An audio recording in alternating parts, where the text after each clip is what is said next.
Hello friends, GKP education पर आप सभी का स्वागत है। आज हम क्लास 10 की ज्योग्राफी के ऊपर बात करने वाले हैं और वो एक टॉपिक है मृदा अपरदन या भूक्षरण। तो मृदा अपरदन और भूक्षरण के बारे में आज यहाँ जानने वाले हैं। तो चलते हैं बिना देर किए कि मृदा अपरदन क्या होते हैं, भूक्षरण क्या होते हैं, आज जानते हैं। चलिए देखिए, यहाँ दिया हुआ है कि भूक्षरण या मृदा अपरदन क्या है।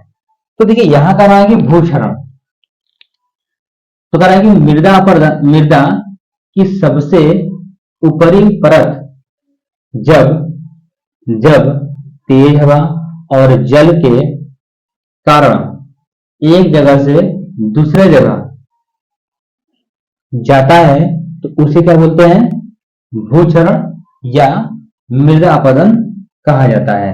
देखिए अगर हम बात करते हैं कि ये हमारी क्या है, भूमि है, ये हमारी भूमि है और ये ऊपरी हमारे जो परत है भूमि की, ये ऊपरी परत, ठीक है, ये ऊपरी परत है, ये हमारे भूमि की ऊपरी परत है। तो यहाँ बात करते हैं कि अगर भूमि की ऊपरी परत है तो अब यहाँ कर रहा है कि यहाँ से हवाई जा रहा है, यहाँ से हवाई चल रहा है, हवाई जा रहा है।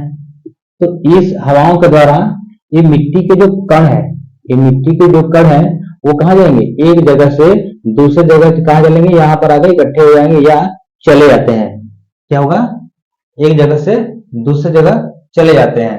तो एक तो हवा के द्वारा होगा, एक तो हवा के द्वारा और दूसरा जल के द्वारा।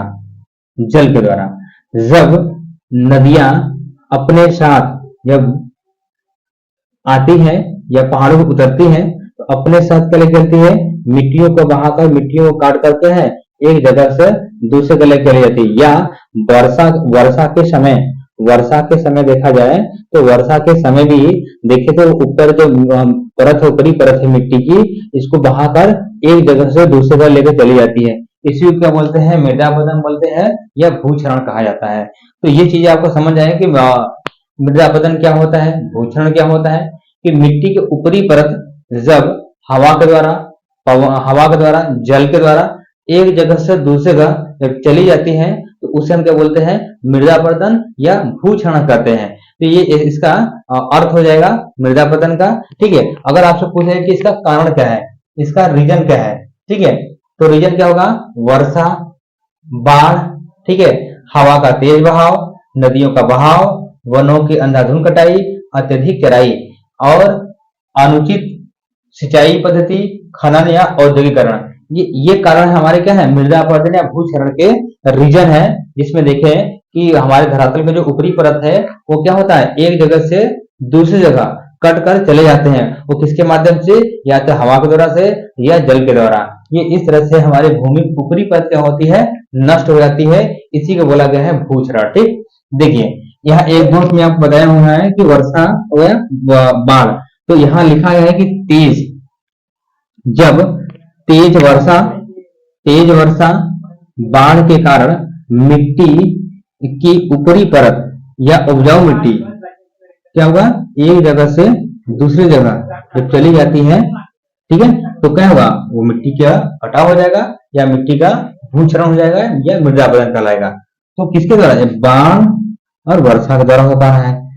तो ठीक है, दूसरी बात कह रहा है कि हवा का तेज बहाव। लेकिन हवा का तेज बहाव भी मिट्टी की क्या करती है ना, बहा कर ले जाती है, उड़ा कर ले जाती है, ठीक है, और एक जगह से दूसरी जगह चली जाती है, उड़कर चला जाता है। तो इसी को बोलेंगे हम मृदा अपरदन या भूक्षरण कहा जाता है। तो यहाँ तक तो समझ में आ गया होगा कि यह मृदा अपरदन क्या है या भूक्षरण क्या है।